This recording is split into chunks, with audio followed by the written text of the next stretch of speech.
Hello दोस्तों। ये पिछले वीडियो में हम लोगों ने जो 3-4 सवाल किया था और हमने बताया था कि इस वीडियो से हम लोग जो है ना एनालिसिस ऑफ प्रॉब्लम्स करके देखते हैं, मतलब किस किस तरह का सवाल हो सकता है और उसका थोड़ा ब्रीफ कर देंगे और वो अगर समझ में आएगा तो हमको लगता है कि फिर क्वेश्चन बनाने में बहुत ज़्यादा दिक्कत नहीं होगी। और उस तरह से कुछ मामला मतलब क्लियर हो जाएगा। ठीक है, तो आप जो है सो इसमें मतलब आप एनालिसिस ऑफ प्रॉब्लम्स आराम से करके सवाल बना सकते हैं, क्योंकि सवाल का लिमिटेशन नहीं है। सवाल मान लो हम 5 बनाए, 10 बनाए, 20 बनाए, 50 बनाए, कोई फर्क नहीं पड़ा। 50 को बनाएंगे तो 200 सवाल आगे मिल जाएगा। तो इसलिए बेसिक कॉन्सेप्ट जो है ना, वो बेसिक कॉन्सेप्ट आपको समझना है, जिससे कि आप 2-4 सवाल भी बना लोगे ढंग से तो आपका हर सवाल एक दूसरे से बनने लगेगा। तो वो बेसिक कॉन्सेप्ट किस तरह का है, कैसे है, ठीक है ना। तो हम उसमें क्या कर रहे हैं कि एनालिसिस ऑफ मोशन करते हैं। ठीक है, एनालिसिस ऑफ प्रॉब्लम्स करते हैं। तो हम यहाँ पे लिखते हैं motion under gravity, motion under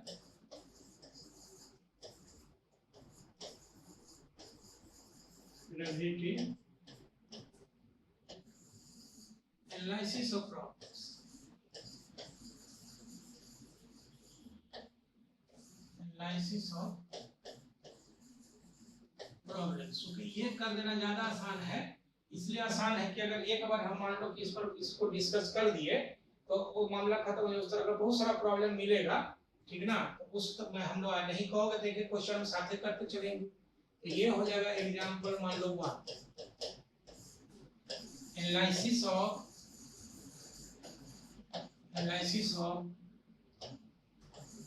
motion of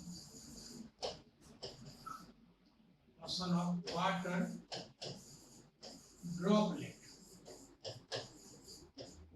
droplets falling from सागर। मान लो एक सागर से जो है ना टप टप टप टप पानी गिरते रहता है, पता होगा।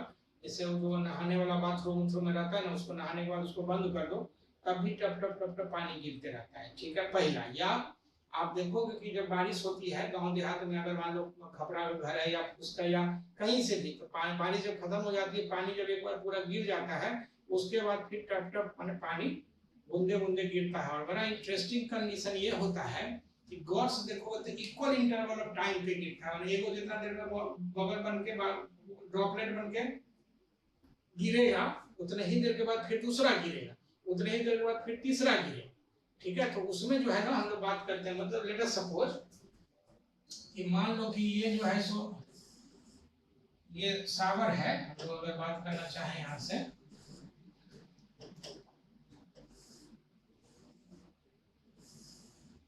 ये मान लो सागर है, तो ये ड्रॉपलेट जो है सो यहाँ से इससे गिर रहा है।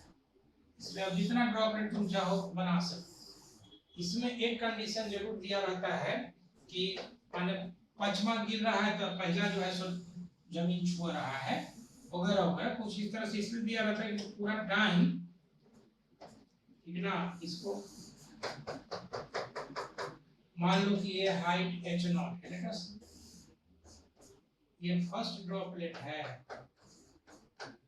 ये सेकेंड ड्रॉपलेट हो जाएगा, ये थर्ड ड्रॉपलेट हो जाएगा, ये फोर्थ ड्रॉपलेट हो जाएगा और ये फिफ्थ। तो इसमें जो लिखा रहता है हम लिखेंगे इसमें, ठीक है, कि from figures on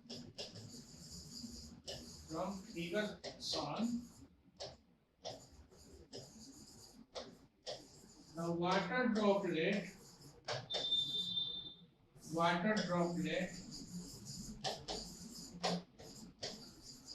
are falling at a regular interval, हालांकि नहीं लिखा भी, falling at regular interval of time, regular interval of time, regular interval of time. And when the first drop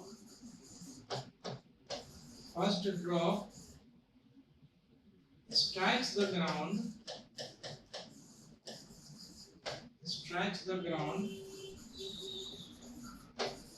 your fifth drop is to fall. ये condition जरूर देख लेना, first drop. और ये कौन सा ड्रॉप है इसके लिए, क्योंकि ये ध्यान रखने का है, इसलिए कि अगर मान लो कि इसको डेल्टा टी टाइम लगता है, मतलब इंटरवल के लिए ये डेल्टा टी लगता है, इसको भी डेल्टा टी लगता है, इसको भी डेल्टा टी लगता है, इसको भी डेल्टा टी लगता है, ठीक है। तो 4 बार डेल्टा टी, अगर 3 जैसे मान लो पहला स्ट्राइक करेगा, तीसरा यहाँ से छूटेगा, तो उस हिसाब से हमने कहने का मतलब ये है कि इस तरह से हम लोगों को स्ट्राइक करने के क्वेश्चन का देखना पड़ेगा। तो अब जरा सा हम एक बार फिर से बनाते हैं, पहला, दूसरा, तीसरा, चौथा, पांचवा, मान लीजिए, ठीक है। ये ग्राउंड ये H0 है। पहला ड्रॉप को जो टाइम लगा, ठीक ना, तो हम इसको एनालिसिस में करते हैं the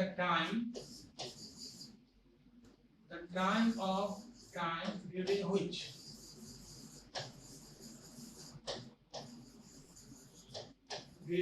the first drop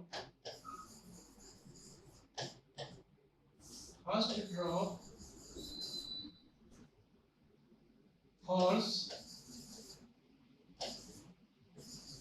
to the ground। Ground तक आने में जो है, सो अगर पहला लिखते हैं तो हम इसको टाइम टी नोट बोलते हैं। तो टोटल हाइट से हम अगर लिखेंगे इस तरह से, यू मतलब इनिशियल वेलोसिटी नहीं दिया, इसका ये 0 हो गया था, हाफ ये u0 plus half gt square, हम gt नॉट बोलते हैं, इसका t नॉट बराबर जो हो जाएगा सो 2h0/g, ये आ गया। मैंने टोटल जो पहला हो गया, so the value of the time interval,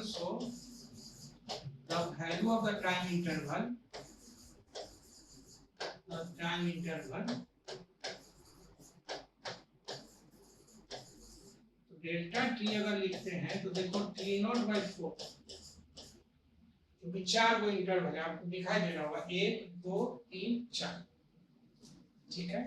अब क्या है कि फर्स्ट को जो टाइम लगा, सेकंड को जो टाइम लगा, थर्ड को जो टाइम लगा, उस हाइट से सबका पोजीशन पूछता है क्वेश्चन कि we have to find the position of first second third droplet या फोर्थ ड्रॉपलेट की कहां पे होगा, ठीक है। तो ये हो जाएगा तुम्हारा interval. Now for the time taken by the droplets से बात करेंगे तो t1 time for first drop, ये हो जाएगा कितना, 4 गुने t0/4, t2 time for second, ये हो जाएगा 3 गुने t0/4, ठीक है। t3 time for third drop, ये हो जाएगा 2 गुने t0/4, और t4 time for fourth drop, ये हो जाएगा दिस इज 1 गुने t0/4, और पांचवा तो गिर नहीं वाला था, पांचवा तो जस्ट गिरा ही नहीं है, इसलिए उसको कोई टाइम लगा नहीं। So for the position of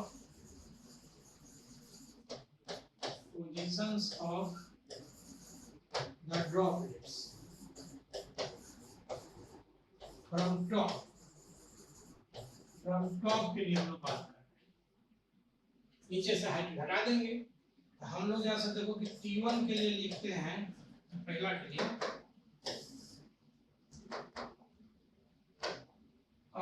for first, तो ये हो जाएगा h1 बराबर जो हो जाएगा दिस h1, जमीने पे है, हाइट है ऊपर से, और second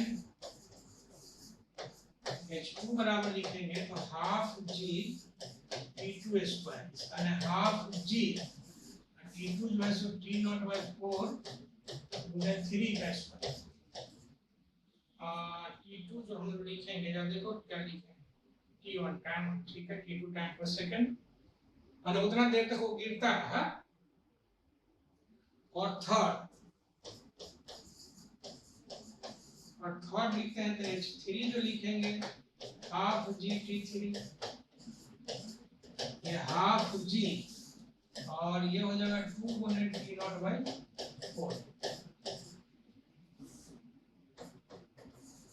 4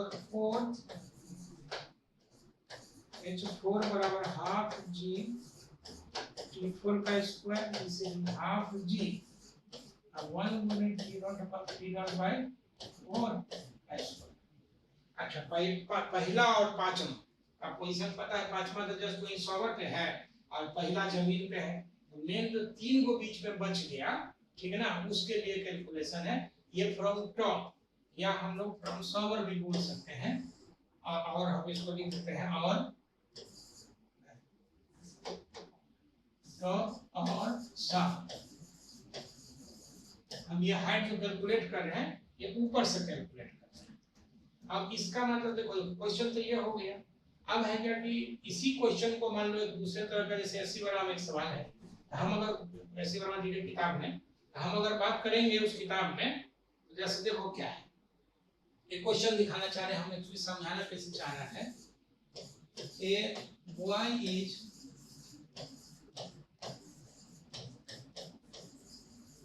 sitting on a tall building,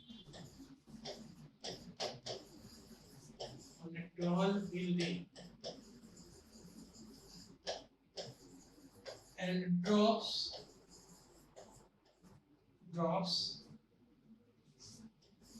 the balls at a regular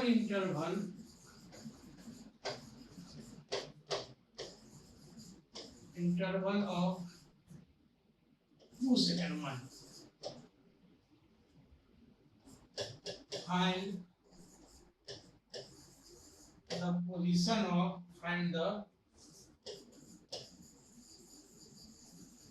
positions of the balls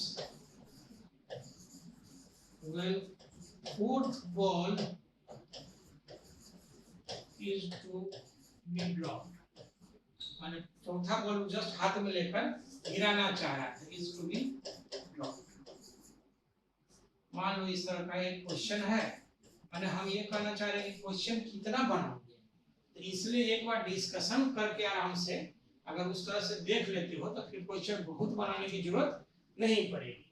तो अगर हम लोग देखते हैं, मैं सिचुएशन क्या शुरू देखूं कि एक कोई टॉल बिल्डिंग है, कोई बच्चा यहाँ पे इस पर बैठा हुआ है, मान लो इसे फाइल लटका के बैठा हुआ है, ये रेगुलर इंटरवल पे बॉल गिरा रहा है। ये चौथा है, तीसरा है, ये दूसरा है, ये पहला है, ऐसा है, ये फोर्थ है। अब इसी में पता कि थर्ड गिराना है, फिफ्थ गिराना है, तो उस तरह से हम अगर बात करते हैं तो ये फोर्थ है, इसका ये थर्ड होगा, ये सेकंड हो जाएगा, ये जो है first. That is the situation. ये तो ग्राउंड आप समझिए, ये ग्राउंड, ठीक है। तो अब जो है सो एक चीज है, तो 2-2 सेकंड पे गिरा रहा है, तो ये पहला, ये दूसरा जो है सो माने चौथा जो है, तो तीसरा 2 सेकंड तक गिर गया, फिर ये 2 सेकंड तक गिर गया, फिर ये 2 सेकंड, माने इंटरवल दिया होगा। इसका पहला 6 सेकंड गिरा, दूसरा 4 सेकंड गिरा, और तीसरा जो है 2 सेकंड गिरा। ऊपर से हम लिखते हैं the height of the balls from top of the building,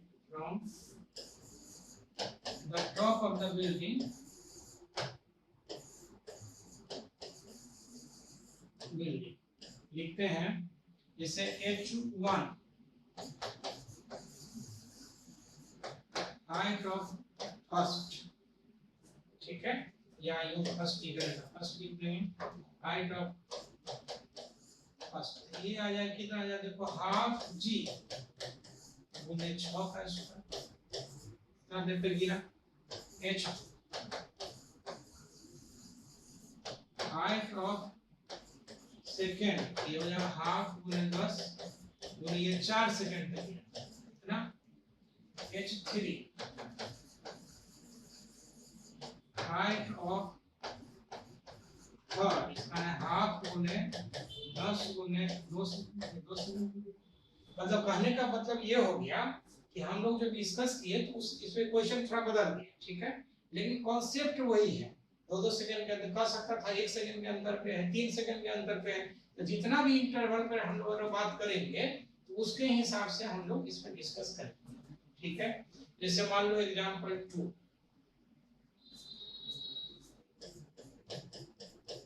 example analysis of the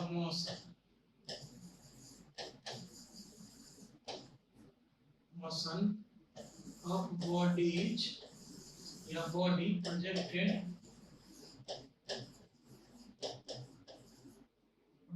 from the towers,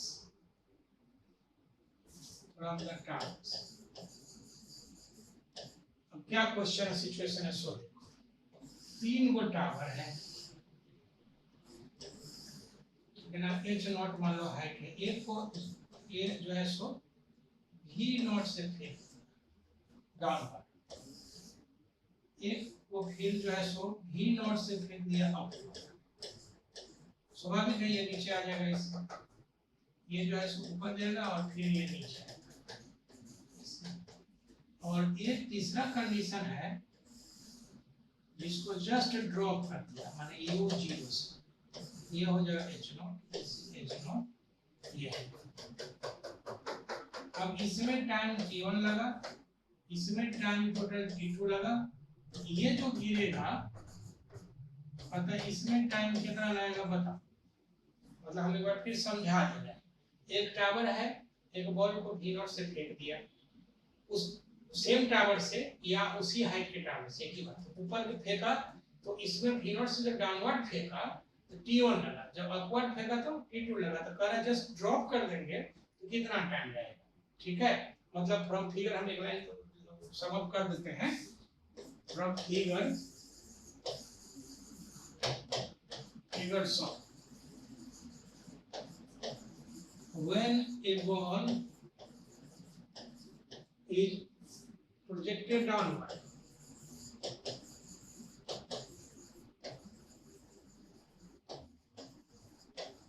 from a tower,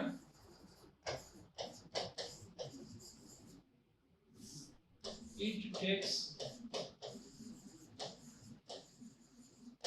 time t1, it takes time t,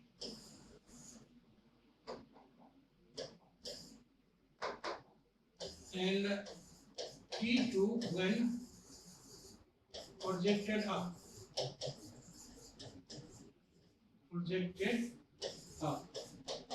we have to find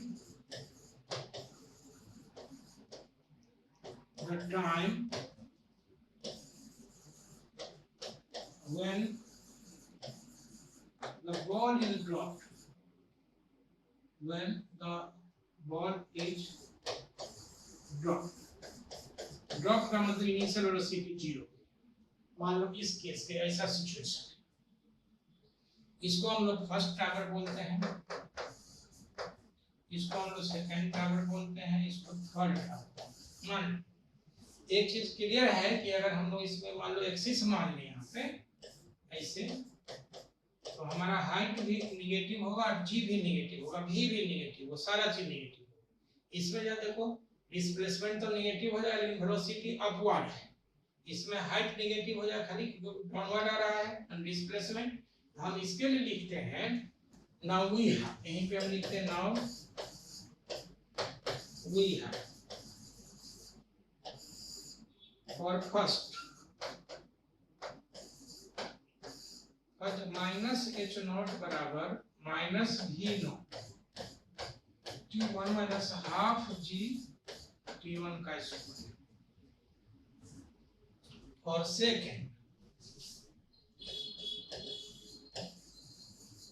second लिखे तो minus h naught बराबर v naught t2 minus half g t2 का square और third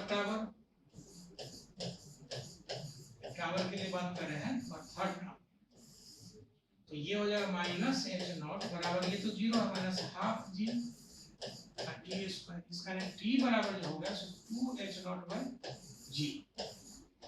अब इसका मतलब ये हो गया कि हम लोग लिखते हैं ना अब एच नॉट मिल जाए तो मतलब खत्म जो टावर का हाइट नहीं दिया हुआ है तो हम लोग क्या करते हैं कि एच नॉट बराबर आ गया था v naught t1 minus half जी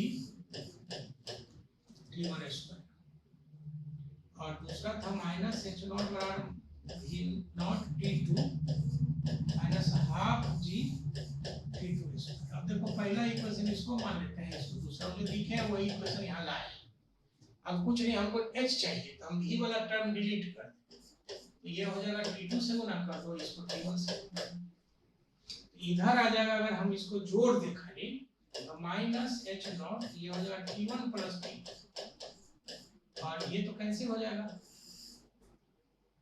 ये आ जाएगा minus half g t1 square t2 plus t2 square t इससे माइनस खत्म। इसका मतलब हो जाएगा h naught t1 plus t2 half g t1 t2 जब बाहर ले लो दिया जाएगा t1 प्लस इसका ये गया इसका h नॉट बराबर हो जाएगा सो हाफ जी t1। इसमें हाइट भी हम लोग को निकल सकता है माने अगर क्वेश्चन में पूछेगा कि हाइट टावर का बताइए तो हम लोग इस तरह से निकाल सकते हैं। सो फाइनली हम लिखेंगे सो फाइनली यहाँ से h नोट रख दो तो t बराबर आ जाएगा रूट अंडर t1 इनटू ये एक रेडीमेड फार्मूला है जो तुमको याद रखने का है और इसको हम लोग डिराइव भी कर दिए ठीक है। अब इसी में मान लो कि खाली क्वेश्चन बना दिए होते तो इस तरह का डेरिवेशन समझ में नहीं आता तो इसलिए थोड़ा मेहनत करना पड़ेगा भाई मेरे। ऐसा फिजिक्स अब जब पूछ रहा है थोड़ा लेवल का फार्मूला पुटिंग द माने डाटा गेटिंग द रिजल्ट वो सब बोला जाओ पूरा का पूरा कैलकुलेशन देखना। अब इसी पर वो क्वेश्चन करके हम दिखाते हैं ठीक है। मान लो कि हम लिखते हैं question when a body is projected down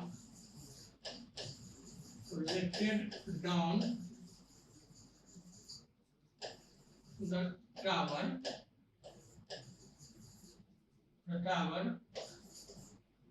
it takes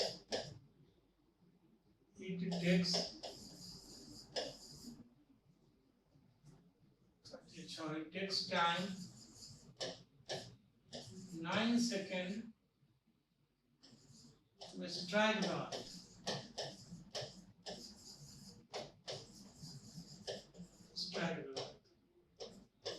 When projected up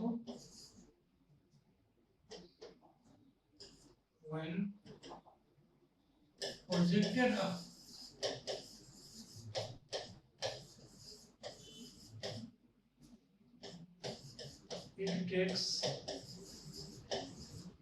projected up it takes 16 seconds to fall.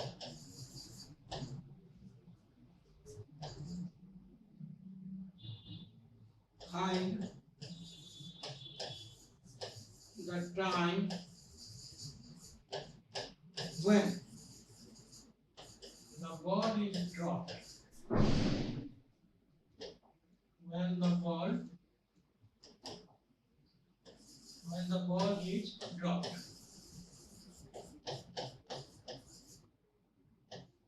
Also find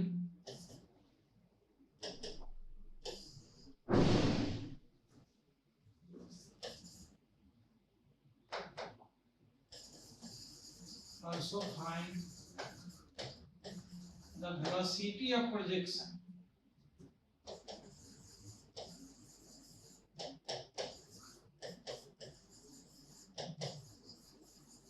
sun and the height of the tower.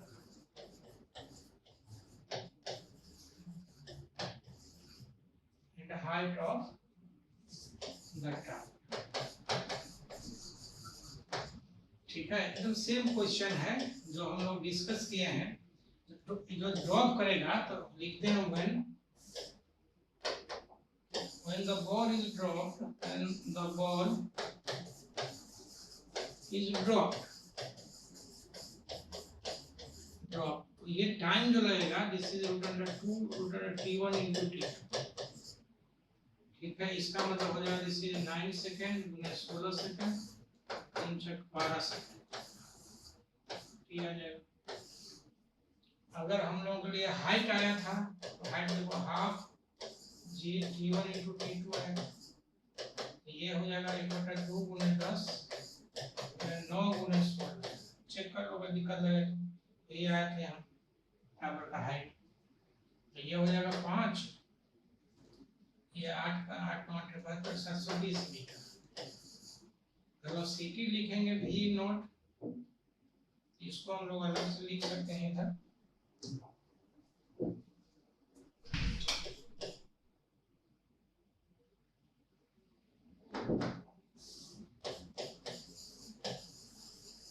और velocity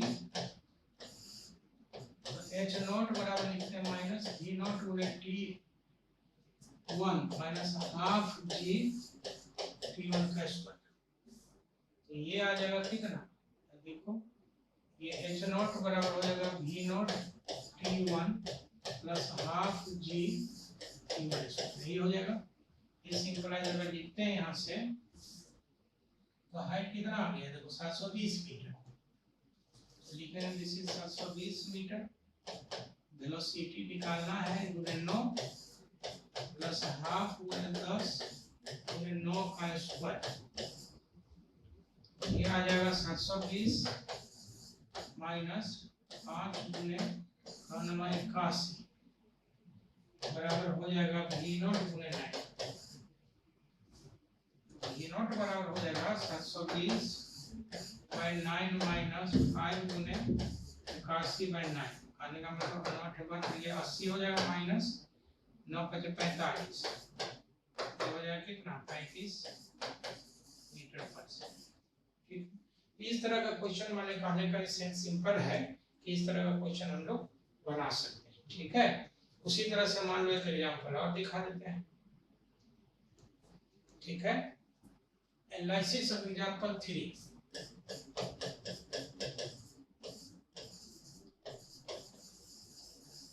Analysis of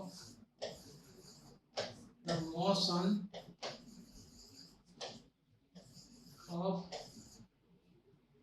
a body dropped from a rising well,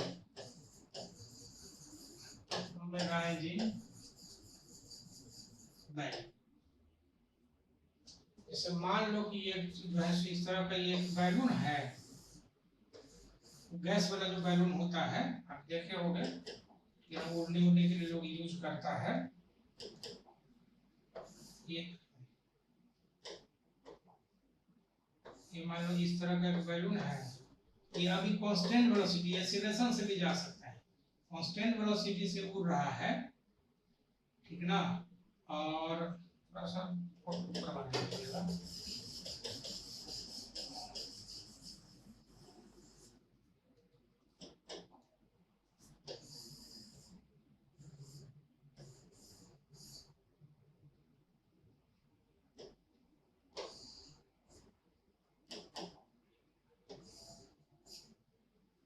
ये constant velocity v0 से जा रहा है। यहाँ पे बहुत सारे आदमी मान लो इस पर से बॉल को जस्ट ड्रॉप कर दिया, जस्ट ड्रॉप करते इनर्शिया के चलते जो वेलोसिटी है ऐसे होगा। ये हाइट इस समय h0 है, मान लो ये ग्राउंड से, अब ये जो है सो पहले ऊपर जाएगा और फिर ऊपर से नीचे आएगा। मानो ऐसा कि एक टावर h हाइट पे वहां से एक बॉल को प्रोजेक्ट अपवर्ड कर दिया, बस सिंपल है। ठीक ना। अगर मान लो किसी में एक्सेलरेशन होता तो फिर थोड़ा सा अलग हम लोग बात कर सकते थे, लेकिन खैर हम लोग ये बात करना चाह रहे हैं कि let us consider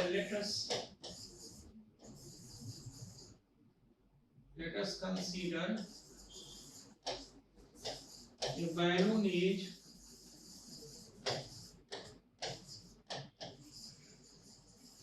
rising up.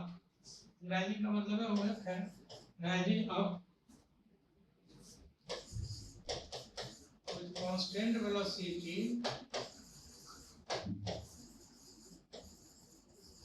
velocity v naught when it is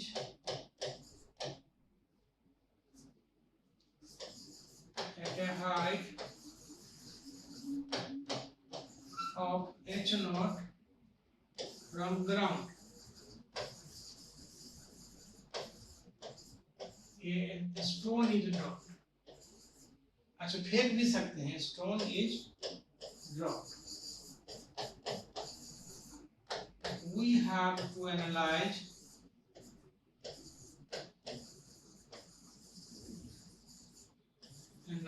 the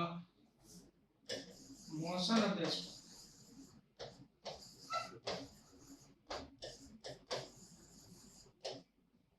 यही सिचुएशन हम जो एक्चुअली समझाना चाह रहे हैं ये है। देखो यहाँ पे आपका फाइनल वेलोसिटी हो गया जी, मतलब कुछ हाइट जाएगा और उसके बाद ठीक है, ऐसा भी हो सकता है कि ये ड्रॉप नहीं करके हम फेंक दें या अपवर्ड फेंक दें, नीचे फेंक दें, कहीं भी फेंक सकते हैं, उसके हिसाब से फिर रिलेटिव वेलोसिटी का कॉन्सेप्ट आ जाएगा। मतलब कहने का सेंस ये हम दिखाएंगे उसका भी, ठीक ना। मतलब सिंपल है कि हम लोग अगर क्वेश्चन कराना चाहें तो ये सिचुएशन कैसा बन गया। सिचुएशन ये बन गया कि मान लो एक टावर है h नॉट हाइट पे, जहां से एक बॉडी को हम v नॉट वेलोसिटी से फेंक दिए अप, ये ऊपर जाएगा यहाँ पे और फिर ये ग्राउंड पे नीचे आएगा। मान लो v' है, यहाँ v फाइनल हो जाएगा 0, ये h मैक्स हो जाएगा, ये टाइम डिसेंट, ये टाइम एसेंट, ये सारा चीज का जैसा कैलकुलेशन पूरा था एकदम सेम उसी तरह का कैलकुलेशन, और ये हम डिस्कस ऑलरेडी कर चुके हैं। मतलब कहने का सेंस ये है, ठीक है ना। जैसे इसमें हम थोड़ा सा एक एनालिसिस कर देते हैं, हम लिखते हैं वही है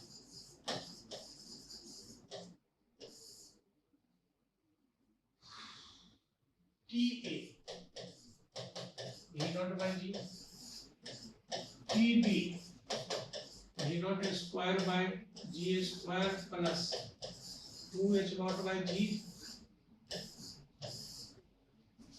t हो गया time of flight TA plus TB, इसका मतलब हो जाएगा v naught by g root under v naught square g square plus 2h naught by g, ठीक है। अगर मान लो हम लोग ये चाहते हैं कि h मैक्स, तो ये हो जाएगा v naught square by g, हाँ ठीक है, plus h not from ground, ये ग्राउंड से हो जाएगा फ्रॉम ग्राउंड, ठीक है। अगर v डैश r लिखेंगे, ग्राउंड को वेलोसिटी होगा तो ऊपर 0 से आया प्लस g इनटू dd और ये डाउनवर्ड डायरेक्शन ऐसा आ जाएगा। तो इस तरह से जो भी क्वेश्चन होगा, जैसे हमें क्वेश्चन दिखा देना चाहते हैं तो क्वेश्चन दिखाएंगे तो क्लियर हो जाएगा कि हम समझाना क्या चाह रहे हैं, ठीक है। मान लो क्वेश्चन है a balloon is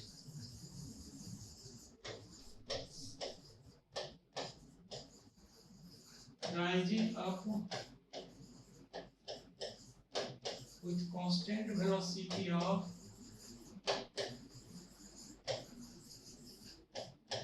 velocity of 40 meter per second when it is at a height of when it is at a height of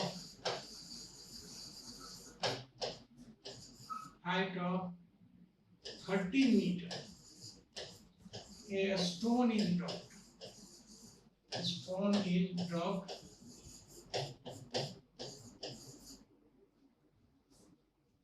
from the balloon.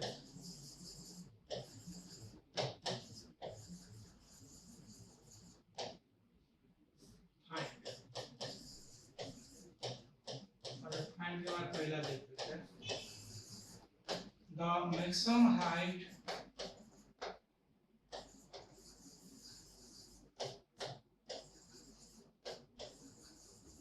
attained by the stone.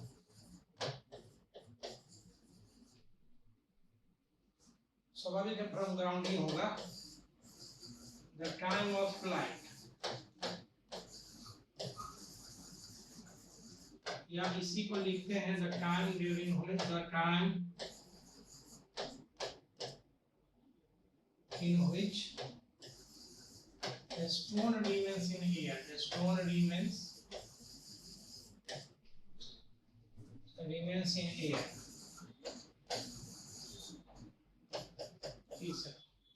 ठीक है. Velocity of a stone, the velocity of a stone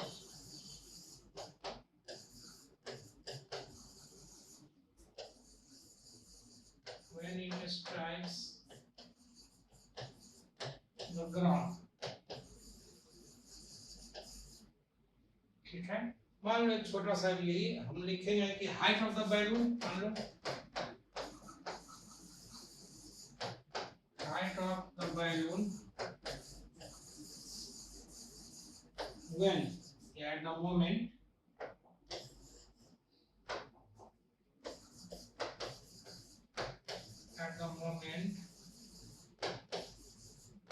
the stone strikes the ground. Stone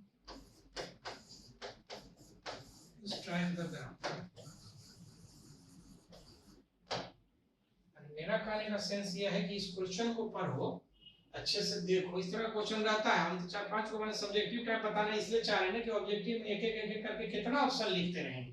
तो चीजों को समझना सीखो. मतलब ऐसा objective किताब में बहुत सारा क्वेश्चन है. जब चीज समझ जाओगे तो आराम से तुम उस चीज को अपने से भी डिस्कस कर सकते हो. No problem. ठीक है. अगर इसके लिए हम लोग अगर बात करते हैं, ठीक है, तो हम लोग इस तरह से कुछ डिस्कस कर सकते हैं. ठीक है. तो इसमें हम लोग यहीं पे इस वीडियो में रहने, हालांकि और भी इसमें बताना था, लेकिन इस वीडियो को हम यहीं पे छोड़ेंगे. अगला वीडियो में हम ये थोड़ा कंटिन्यू करेंगे. बहुत एक से एक एग्जांपल्स है. जैसे मान लो एक्सीलरेशन से अगर बैलून जाता होता तब हम क्या करते, ठीक ना, अगर नीचे आता होता तो क्या करते, वगैरह वगैरह. जैसे मान लो यही में बैलून में, जैसे बैलून जो है सो एक हाइट पे था और नीचे आ रहा है. ठीक है. जैसे सिंपल को है वो क्वेश्चन हम दिखाते हैं और लिख देते हैं. क्वेश्चन बनाना, ये balloon is falling down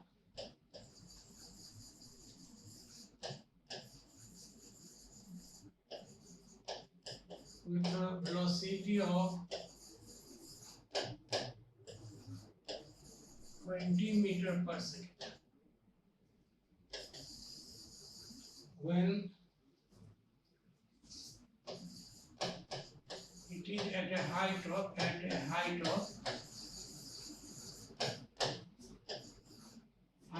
40 meters, a stone is dropped. मान लो a stone is dropped. ठीक है. height.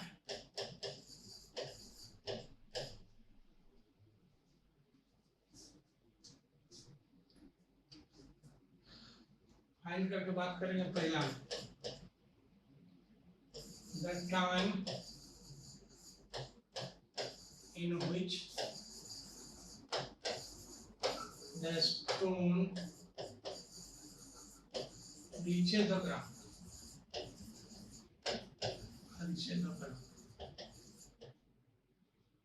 ठीक है. दूसरा मतलब velocity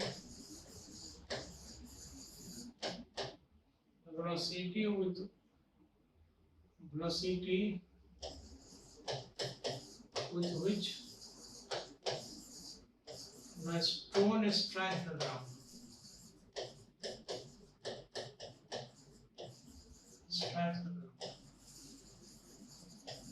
क्या मामला बना सो देखो. कि मान लो कोई स्टोन है, कि बैलून है इस तरह का, ये नीचे आ रहा है, मान लो V नॉट है, ये 40 मीटर है,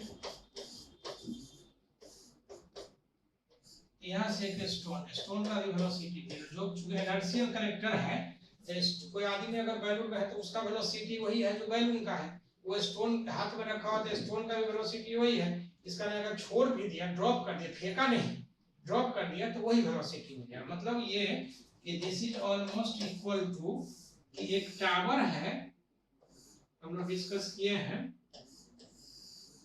और यहाँ से एक कोई बॉडी को V नॉट वेलोसिटी, ये हाइट h नॉट है और ये नीचे की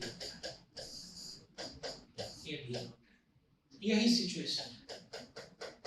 ये सिचुएशन सिंपल है, अभी तुरंत हम लोग डिस्कस किए हैं कि फिर नीचे फेंकेंगे तब, आप ऊपर फेंकेंगे तब, जस्ट ड्रॉप कर देंगे तब, वगैरह वगैरह, तो क्या सिचुएशन बनेगा आराम से आप निकाल सकते हो। तुम्हारे कहने का मतलब है ना कि हम समझाना क्या चाह रहे हैं कि प्रॉब्लम्स में क्या है, ठीक ना, कि बहुत ज्यादा हेडेक नहीं लेने का, सिचुएशन को एनालिसिस करके और उसके बाद ये समझो कि प्रॉब्लम कहना क्या चाह रहे हैं, प्रॉब्लम को हम एनालिसिस कैसे करते हैं। अगर मान लो कि इस तरह का सिचुएशन अगर बन जाता है, देन इट्स ऑब्वियस कि सवाल आप आराम से बना सकते हो, कहीं से कोई दिक्कत नहीं होना है। ठीक है, हम अगले वीडियो में इस पर बहुत सारा सिचुएशंस है, जब एसिलेशन वगैरह होगा तो हम थोड़ा दिखा देंगे किस तरह की हम लोग डिस्कस करते हैं। ठीक है, उस पर सवाल क्या है, सवाल तुम जाओगे क्वेश्चन में, हो सकता है बहुत बार क्वेश्चन एग्जामिनेशन में मिलता है जो डिस्कस करेंगे। तो खैर एनीवे, अब हमको लगता है कि फायदेमंद होगा। अगर इस तरह का आपको चाहिए तो आप कमेंट जरूर करिएगा, क्योंकि हमको अभी पता नहीं चल रहा है कि आपको किस तरह का पसंद है। एक चीज हमको समझ में आ रहा है कि अगर नीट का कंप्लीट करना, अगर मेडिकल कॉलेज में एडमिशन चाहिए तो चाहिए, अगर आईआईटी में एडमिशन चाहिए तो चाहिए। मतलब मेरा कहना कि अगर कंप्लीट करना है तो आपको लेवल का पढ़ना पड़ेगा, नो वे, कोई दूसरा तरीका नहीं है। बाकी तो आपकी मर्जी है, आप डांस ड्रामा करिए, जो करिए, क्लास में मजा लीजिए।